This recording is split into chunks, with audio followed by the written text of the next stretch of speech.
सभी का स्वागत है दोस्तों अपने ऐसी लर्निंग यूट्यूब चैनल पर। पॉलिटी की श्रृंखला में आगे बढ़ते हुए आज का हमारा टॉपिक है संविधान की प्रमुख विशेषताएं।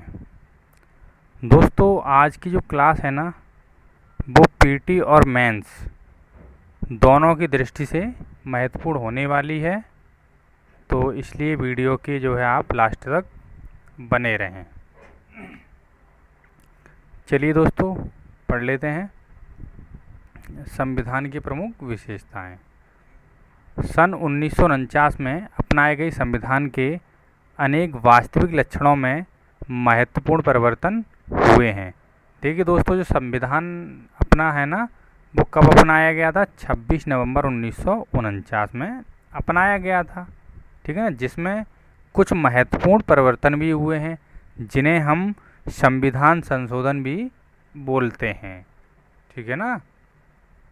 तो देख लेते हैं कि विशेष रूप से 7वें, 42वें, 44वें, 73वें और 74वें एवं 97वें संशोधन में संविधान में कई बड़े परिवर्तन करने वाले, यानी कि इनमें कई बड़े परिवर्तन हुए थे, और जिनमें भी बड़े परिवर्तन करने वाले 42वें संविधान संशोधन अधिनियम, जो 42वां संविधान संशोधन हुआ था ना वो कब हुआ था? 1976 में हुआ था।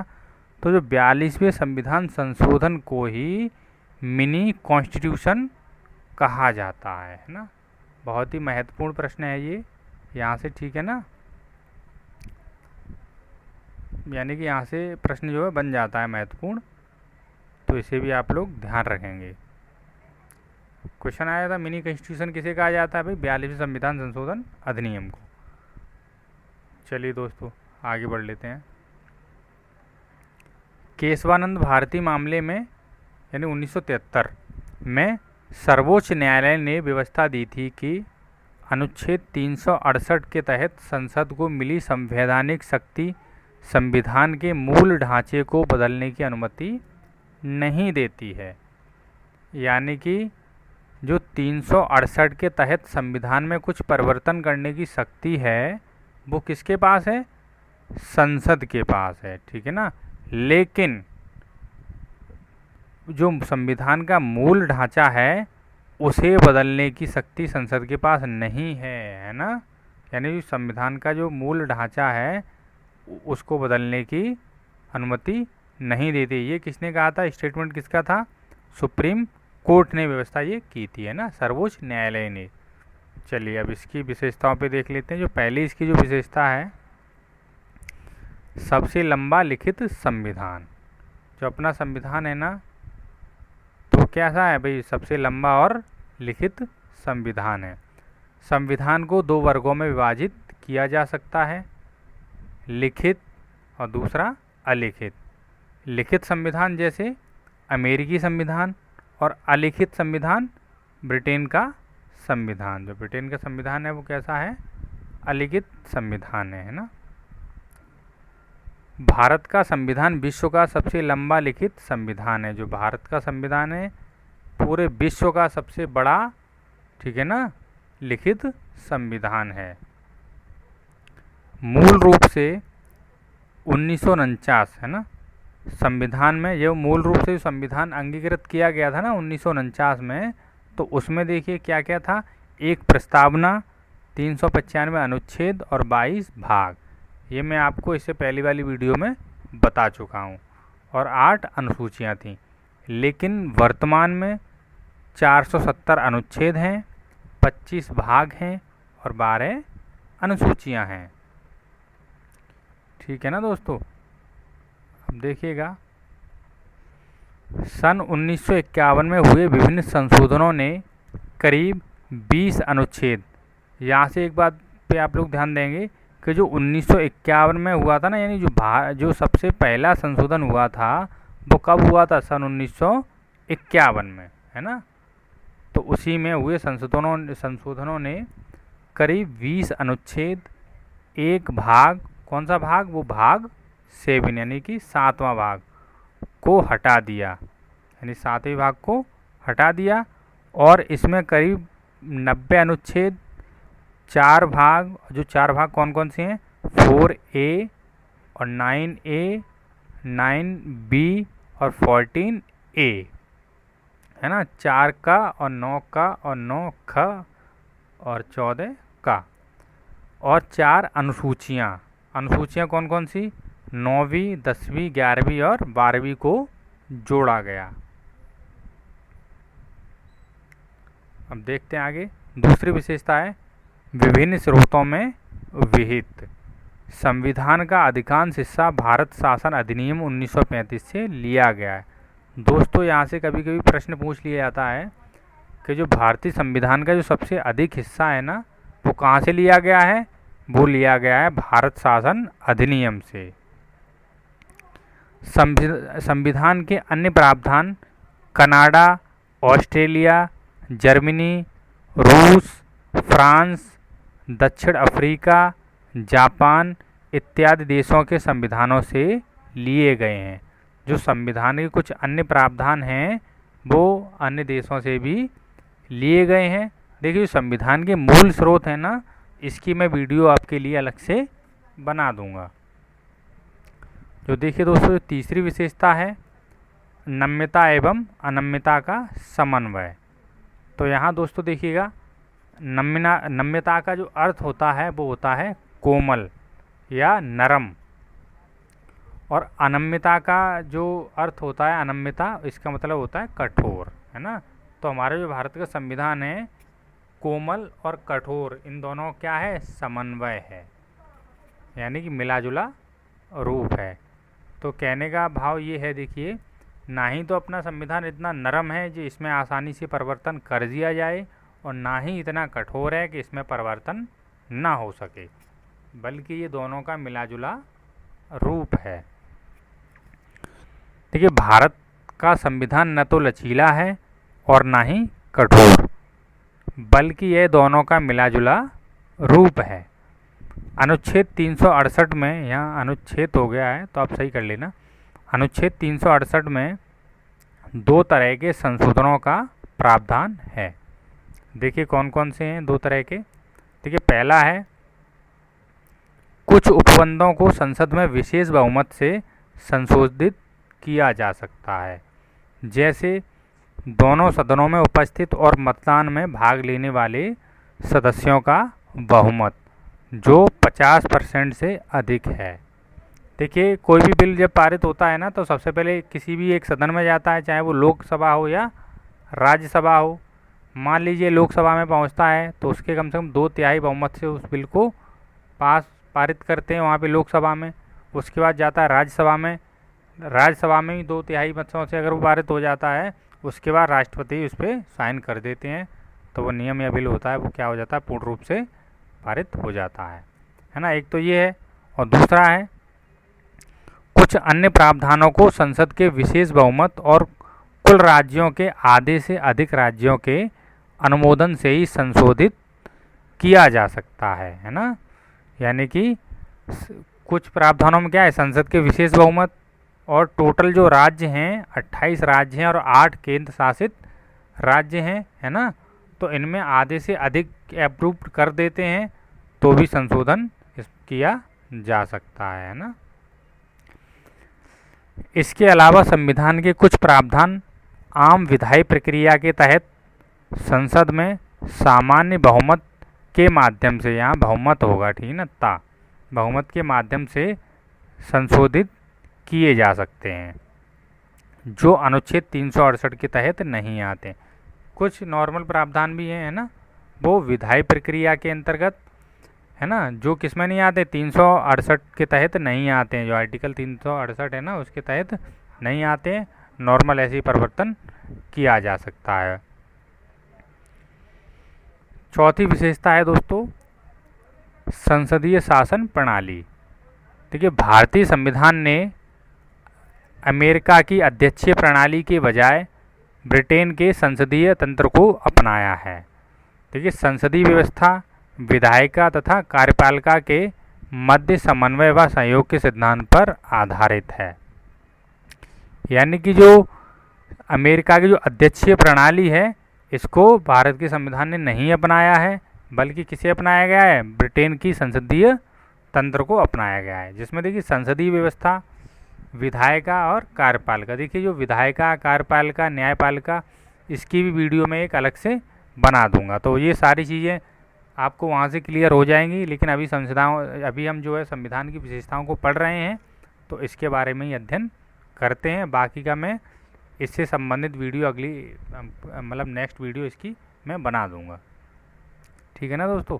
जो विधायिका, कार्यपालिका, न्यायपालिका क्या होती हैं, ये सारी चीज़ें उस वीडियो में आपको देखने के लिए मिल जाएंगी। चलिए दोस्तों आगे बढ़ लेते हैं। कार्यपालिका के मध्य समन्वय व सहयोग के सिद्धांत पर आधारित है, जबकि अध्यक्षीय प्रणाली दोनों के बीच शक्तियों के विभाजन के सिद्धांत पर आधारित है। जबकि अध्यक्षीय प्रणाली में क्या होता है, इन दोनों के बीच क्या होता है, भी शक्तियों के विभाजन, यानी दोनों को शक्तियों के विभाजन के सिद्धांत पर आधारित है। इनकी अलग अलग शक्तियाँ मिली हुई हैं अध्यक्षीय प्रणाली में। आगे बढ़ते हैं दोस्तों।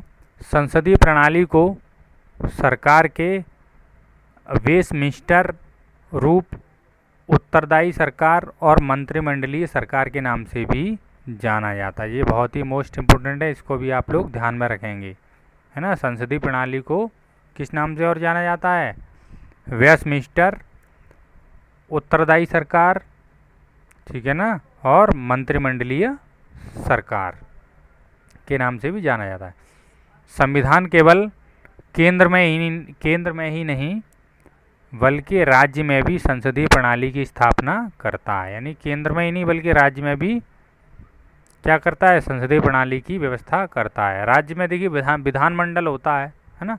विधानमंडल में भी विधानसभा, विधान परिषद, ठीक है ना। तो विधान परिषद हम कह सकते हैं कि प्रत्येक स्टेट में नहीं मिलेगी, है ना। चलिए आगे बढ़ लेते हैं। बाकी का मैं जो विधानमंडल है ना, और जो संसद है, इसके लिए मैं आपके लिए अलग से वीडियो बना दूंगा। देखिए भारत में संसदीय प्रणाली की विशेषताएं, जो संसदीय प्रणाली है उसकी विशेषताएं क्या हैं। पहली है विशेषता कि वास्तविक व नाम मात्र के कार्यपालकों की उपस्थिति। अब यहाँ देखिए आपको जो वास्तविक और नाम मात्र, जो वास्तविक और नाम मात्र के जो कार्यपालक होते हैं किसे कहते हैं, देखिएगा दोस्तों, जो वास्तविक कार्यपालक होते हैं ना, जैसे मान लीजिए फॉर एग्जांपल प्रधानमंत्री, ठीक ना। तो प्रधानमंत्री होते हैं वास्तविक, है ना, और नाम मात्र के होते हैं राष्ट्रपति, है ना। तो आप यहाँ से आप लोग इसको समझ सकते हैं, जो वास्तविक और नाम मात्र के कार्यपालकों की उपस्थिति। और दूसरा है बहुमत वाले दल की सत्ता। आप लोग जानते ही हो, जिसको बहुमत प्राप्त होगा तो उसी की सरकार बनती है। तीसरी विधायिका के समक्ष कार्यपालिका की संयुक्त जवाबदेही। ठीक है, विधायिका का काम होता है कानून को बनाना या विधि को बनाना, है ना।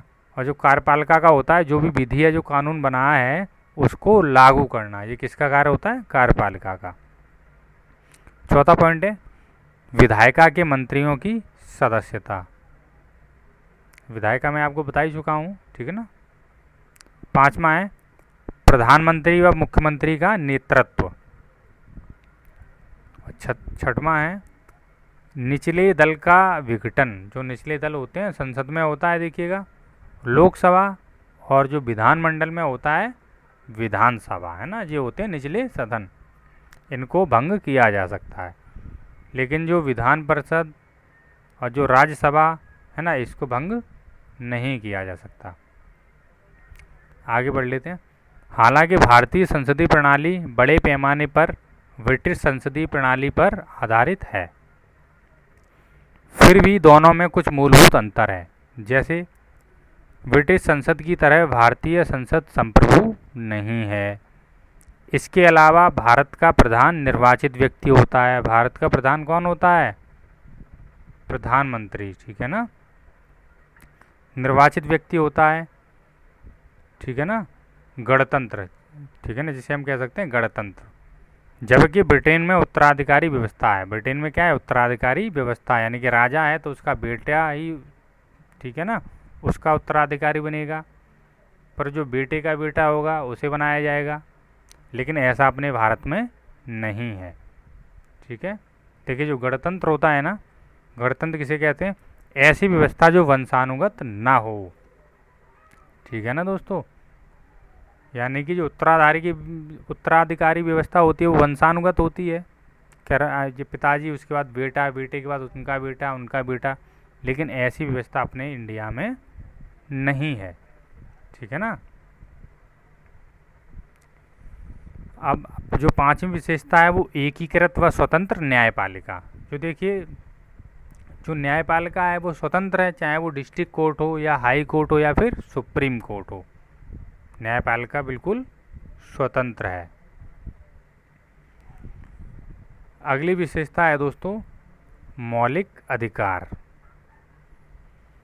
संविधान के तीसरे भाग में 6 मौलिक अधिकारों का वर्णन किया गया है। ठीक है ना, संविधान के तीसरे भाग में 6 मौलिक अधिकारों का वर्णन किया गया है। मौलिक अधिकार की भी वीडियो मैं आपके लिए अलग से बना दूंगा। ठीक है ना, यहाँ पे लेकिन कुछ आसान शब्दों में समझने का प्रयास करते हैं। देखिए, पहला है जो मौलिक अधिकार, समानता का अधिकार, आर्टिकल 14 to 18। दूसरा है स्वतंत्रता का अधिकार, आर्टिकल 19 to 22। तीसरा है शोषण के विरुद्ध अधिकार, आर्टिकल 23 से 24। धार्मिक स्वतंत्रता का अधिकार, आर्टिकल 25 से 28। सांस्कृतिक व शिक्षा का अधिकार, यह अनुच्छेद 29 से 30। और अंतिम है संवैधानिक उपचारों का अधिकार, ये है आर्टिकल 32। ठीक है ना। चलिए दोस्तों आगे समझ लेते हैं। मौलिक अधिकार का उद्देश्य राजनीतिक लोकतंत्र की भावना को प्रोत्साहन देना है। यह कार्यपालिका और विधायिका के, यहाँ का हो गया लेकिन के होना चाहिए, के मनमाने कानूनों पर निरोधक की तरह काम करते हैं। उल्लंघन की स्थिति में इन्हें न्यायालय के माध्यम से लागू किया जा सकता है। जिस व्यक्ति के मौलिक अधिकार का हनन हुआ है वह सीधे सर्वोच्च न्यायालय यानी कि सुप्रीम कोर्ट या उच्च न्यायालय यानी कि हाई कोर्ट की शरण में जा सकता है। जो अधिकारों की रक्षा के लिए, जो देखिए जो रिट जारी करते हैं ना अधिकारों की रक्षा के लिए, जैसे उनमें है बंदी प्रत्यक्षीकरण, दूसरी है परमादेश, तीसरी है प्रतिषेध, चौथी है अधिकार परीक्षा, पांचवी है उत्प्रेषण, जैसे अभिलेख या रिट जारी कर सकता है। देखिए जो आर्टिकल 32, इसके अगर मौलिक अधिकारों का हनन होता है तो कोई भी व्यक्ति आर्टिकल 32 के अनुसार सुप्रीम कोर्ट में जा सकता है। अब मान लीजिए व्यवस्था ये भी की गई है, कोई केरला का व्यक्ति है या तमिलनाडु का है, वो दिल्ली आएगा, भाई उसके लिए दूर पड़ेगा दिल्ली, सुप्रीम कोर्ट दिल्ली में है। तो संविधान में इस प्रकार की व्यवस्था की गई है आर्टिकल 224, है ना। आर्टिकल 224 के तहत वो व्यक्ति वहाँ का जो हाई कोर्ट है ना, जैसे कि मान लीजिए यूपी है, यूपी का हाई कोर्ट कहाँ है? उत्तर प्रदेश का प्रयागराज। ठीक है ना, वहाँ जा सकता है। तो कहने का मतलब है जिस राज्य का व्यक्ति है वो वहाँ के हाई कोर्ट में भी जा सकता है आर्टिकल 224 के अंतर्गत। ठीक है ना, यानी कि चाहे हाई कोर्ट भी जा सकता है और वो सुप्रीम कोर्ट भी जा सकता है अगर उनके मौलिक अधिकारों का हनन होता है तो। अब देखिए दोस्तों, अनुच्छेद 20 और 21 द्वारा प्रदत्त अधिकारों को छोड़कर राष्ट्रीय आपात के दौरान इन्हें स्थगित किया जा सकता है। यानी कि जो आर्टिकल 20 और 21 इनको छोड़कर अगर राष्ट्रीय आपात लगता है तो बाकी की जो मौलिक अधिकार हैं इनको रोका जा सकता है। दोस्तों यहाँ से ही प्रश्न बनता है, ठीक है ना, तो इस चीज़ को भी आप लोग ध्यान में रखेंगे। केवल आपको क्या चीज़ों को समझना है, कंसेप्ट को समझना है, बाकी का क्वेश्चन घुमा घुमा के पूछ लिया जाता है ना, कैसे ही पूछ लिया जाए तो उसे आप सॉल्व कर सकते हैं अगर आपका कंसेप्ट क्लियर हो गया होगा तो। उम्मीद करता हूँ दोस्तों आज की क्लास आपको समझ में आई होगी। अब मिलते हैं नेक्स्ट वीडियो में, तब तक के लिए धन्यवाद।